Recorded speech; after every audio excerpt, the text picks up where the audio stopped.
far away. Let's see if it's going to work. Oh, good. Okay, so it is working. Okay, so we're going to continue our discussion, and we're going to focus today on the actual lease agreement, the actual contract itself. So, the lease agreement, the first thing, the terms of the lease, they're also what we call the covenants. And the terms of the lease actually outline both the rights and the duties of both the landlord and the tenant. So if you remember last class, we talked about the rights that you have as a tenant. You have the right to expect that you're going to be free of nuisances from the landlord. The landlord can't just walk in on you when you're in your dwelling, your apartment. As a landlord, you have the right to expect that the tenant's going to pay you. Okay. And then as the tenant, you have the obligation to pay your rent and keep the dwelling in good working order. As a landlord, you have a duty to keep the place in good habitable condition. Security deposit. I want to go backwards. Wait. Security deposit. That's money that's collected at the start of the lease contract. And it secures any rent or repairs or damages to that particular dwelling. And like I said, it's typically 1 or 2 months' rent in advance. Why is it going twice? Sorry, guys. Okay. Assignment and subletting. I want to spend a couple of minutes talking about this. First of all, an assignment is when the tenant transfers the remaining time within a lease to someone else. Versus subletting is when they're only transferring what we call part. This darn thing is just not working correctly. Only part of the lease term to someone else. So what do I mean by this? This is a situation where, let's just say, Steve, he's living here in Albany, and he's 25, and then he gets a job in New York City. He was renting an apartment at Fairwood Apartment Complex in Guilderland, and he had a 1-year lease. But now he finds out he's got this job in New York City. He's totally excited to go down to New York City and work there, okay? He does not want to stay in his apartment in Fairwood anymore because it'd be an awful commute from, Guilderland to New York City every day. So he wants to see if he can assign the remaining 6 months of his lease to someone else. Okay? So he wants to assign it, and then Adam comes along, and Adam says, oh, okay, that looks like a nice apartment. I'm going to take your lease over for the remaining 6 months. That's an assignment. So he transfers his rights and his obligations for the remaining 6 months. Now, important thing, please write this down. When you assign and or sublet, typically speaking, the original lessee, the original tenant, write this down, the original tenant remains on the hook. They're still obligated, typically speaking. Okay? So if Adam defaults on his payment, technically speaking, the landlord can still come back to Steve. Okay? Say that again, Michaela. Right. What should you write down? Yeah. You should write down that under an assignment or a sublease, the original lessee remains obligated under the lease. The original lessee remains obligated under the lease. Now, with a sublet, let's just say this takes place. Steve gets this wonderful new job offer, but they say they want him to go down to New York City for 2 months for training. Okay, but his job is going to be located still in Albany. Okay? You're going to live there for 2 months. So he's going to move down to the city for 2 months, and he wants to come back. So he's going to sublet his apartment to Adam for 2 months. Okay? That's the difference between a sublease and an assignment. Sublease, it's the remaining time. Assignment is the remaining time. Sublease is just for a portion, and then he's going to come back. Okay? Either case, typically speaking, Steve's still going to remain on the hook.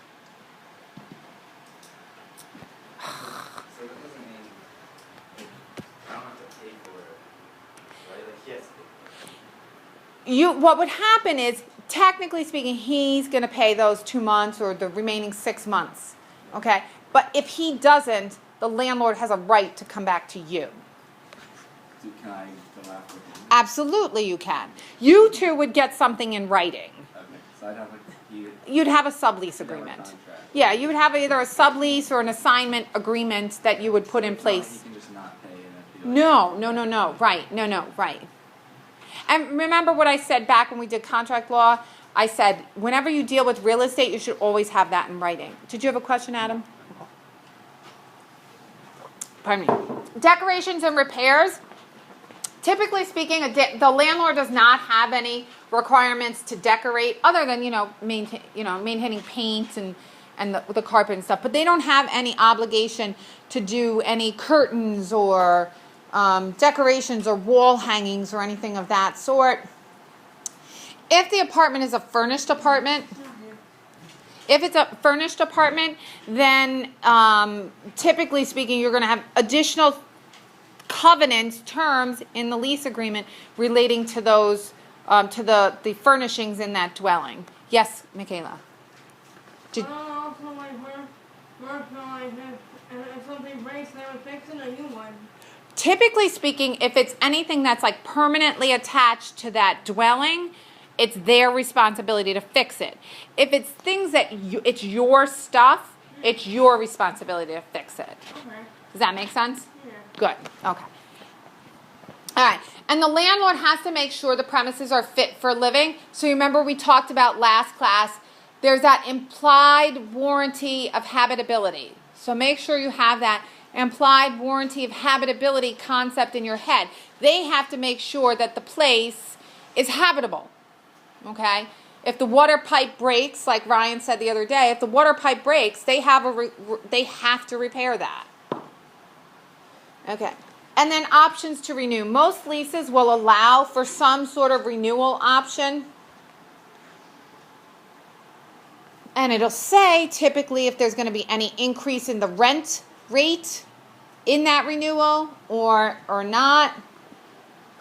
And how long they can renew for, if it's going to be for another full year or if it's a month to month at that point. So a lot of times you might have a 1-year lease, and then from that point the landlord might let you go month to month.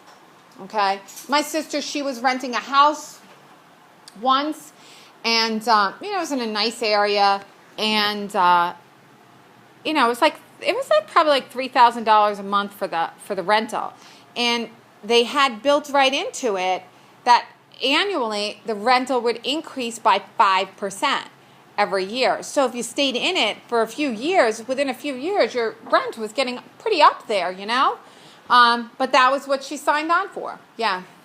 If you're renting a house and your landlord decides to sell the house, does he have to tell you that he's selling it? Yes, because you'll have a new landlord. Theoretically, you could even have a situation where that new person that's coming in may not want tenants. Maybe they want to have somebody else come in as a tenant. So there's stuff that you should try to make sure that what's in the contract says something to address that. So like if the landlord changes ownership, or if the landlord sells the facility, that you have still undisturbed rights to that property for the remainder of the lease term. You want to make sure that that's in the lease terms, okay? So that something like that doesn't happen to you. They come in, they sell to somebody else, and, they want their younger, cousin to be able to rent the apartment, and they kick you out. They can't do that. I mean, they can if it's not in the lease, They would have 30 days or whatever, but... So you want to make sure that's in there. They have to provide the tenant with new lease under the same terms if it doesn't say anything to the contrary.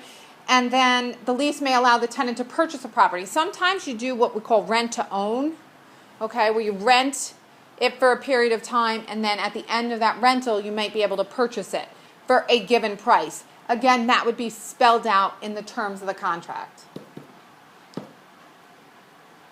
Eviction. Let me see if I missed anything here.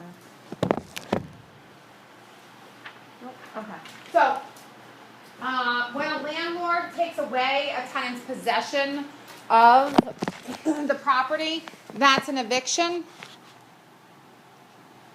Some reasons why a tenant can be evicted are not paying rent, damaging the property, or violating conditions of the lease. So if one of the conditions of the lease was that you couldn't party and have loud noises after 10 o'clock, and you routinely violated that, you could get kicked out. So if you got evicted and it was because you were violating the conditions of the lease, does the landlord have the right to keep the security deposit? They may. Yeah. They may have that right to keep the security deposit, yes. Typically speaking, eviction in most states is not that easy of a process. Typically speaking, the landlord has to go through the court system. They have to get the sheriff involved. There's paperwork involved in order to get somebody evicted. Doesn't have to be like repeated things. There's going to have to be some documentation of why they're being evicted. Like if you pay your rent a week late once, they're not gonna. No. Typically not. Especially if they have some sort of term in the lease contract that says that you can, that there's a late fee, So, yeah. Okay. There is a thing called a constructive eviction, and this is when a landlord breaches terms under the lease. And it's when the landlord deprives the tenant of some normal item that would be sort of considered to be in the implied warranty of habitability, such as turning off the electricity or turning off the heat or some other fundamental service. And in that situation, the tenant may consider the lease to be terminated and leave the premises and stop paying rent. Yes, Nevea. There's something that has to be fixed in the house, but you can't be there, right? It has to be fixed, so you have to go somewhere else. Okay, so if something's being fixed, so if something happens of that sort, hopefully you have renter's insurance to help you out with that. That becomes very complicated, because if something is damaged, say, in the dwelling, let's say that pipe leaks and then the place is not habitable, you need someplace else to live, you're going to have to discuss how you would handle that in terms of, forgiveness of rent for those months if you have to go someplace else. So I recommend people, when you rent, that you have renter's insurance to help you to offset situations of that sort. Like if you have to go live someplace else for a period of time. Yeah. You might have to not pay rent to him, but you still need to find someplace to live. Yeah. Okay. So what's the eviction process look like? First, the landlord has to obtain a court order. Then a sheriff is authorized to carry out the eviction, and they go to the dwelling and present an eviction order to the tenant. And it is illegal for a landlord to evict a tenant by force. They cannot do that.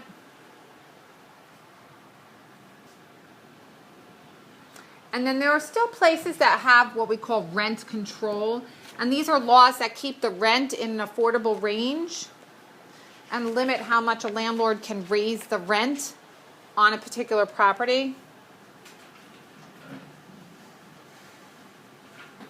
But some states, like Massachusetts, have done away with rent control laws.